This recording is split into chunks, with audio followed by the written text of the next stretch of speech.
संयुक्त राष्ट्र महासचिव एंटोनियो गुटेरेस फ्रांस के राष्ट्रपति इमैनुअल मैक्रोन के समेत 22 देशों के राष्ट्राध्यक्ष हैं। भारत आर्टिफिशियल इंटेलिजेंस के मुख्य संवाहक, आयोजक और अग्रणी राष्ट्र के रूप में स्थापित होता हुआ दिखाई पड़ रहा है।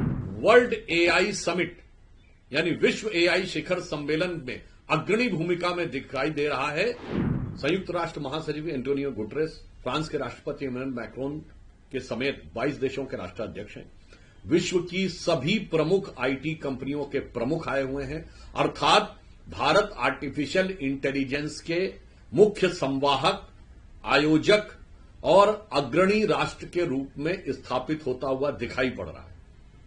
यह हर भारतीय के लिए एक उत्साहित और आनंदित करने वाला सुखद गौरवशाली क्षण है, परंतु यह कुछ लोगों के लिए अचंभित और आश्चर्यचकित करने वाला भी हो सकता है, क्योंकि इसी देश में एक वित्त मंत्री ऐसे थे जिन्होंने संसद के पटल पे कहा था कि भारत के लोग तो नई टेक्नोलॉजी सीखने की क्षमता नहीं रखते, उनके अंदर की योग्यता कम है, इसलिए वो डिजिटल ट्रांजैक्शन जैसी चीजों को भी कैसे समझ सकेंगे।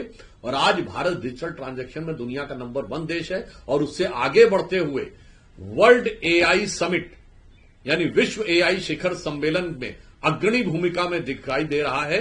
यह प्रधानमंत्री श्री नरेंद्र मोदी जी की दूरदर्शी और कुशल नेतृत्व के कारण संभव हुआ है और इसे साकार करने के लिए आईटी मिनिस्टर अश्विनी वैष्णव जी और उनकी टीम ने प्रधानमंत्री जी के इस संकल्पना को साकार रूप देने में बहुत अच्छा सराहनीय प्रयास किया है।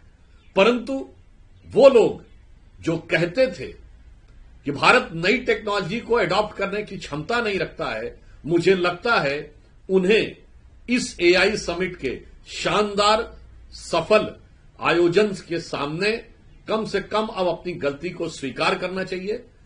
यह समकालीन भारतीय इतिहास के सबसे गौरवशाली क्षणों में से एक है और अमृतकाल में भारत विश्व का टेक्नोलॉजी में और सबसे नवीन टेक्नोलॉजी में नेतृत्व करने की क्षमता रखता है, एक अग्रणी भूमिका निभाने की क्षमता रखता है। यह उसका प्रमाण है और इसके लिए हम प्रधानमंत्री श्री नरेंद्र मोदी जी के प्रति आभार व्यक्त करते हैं पार्टी की तरफ से।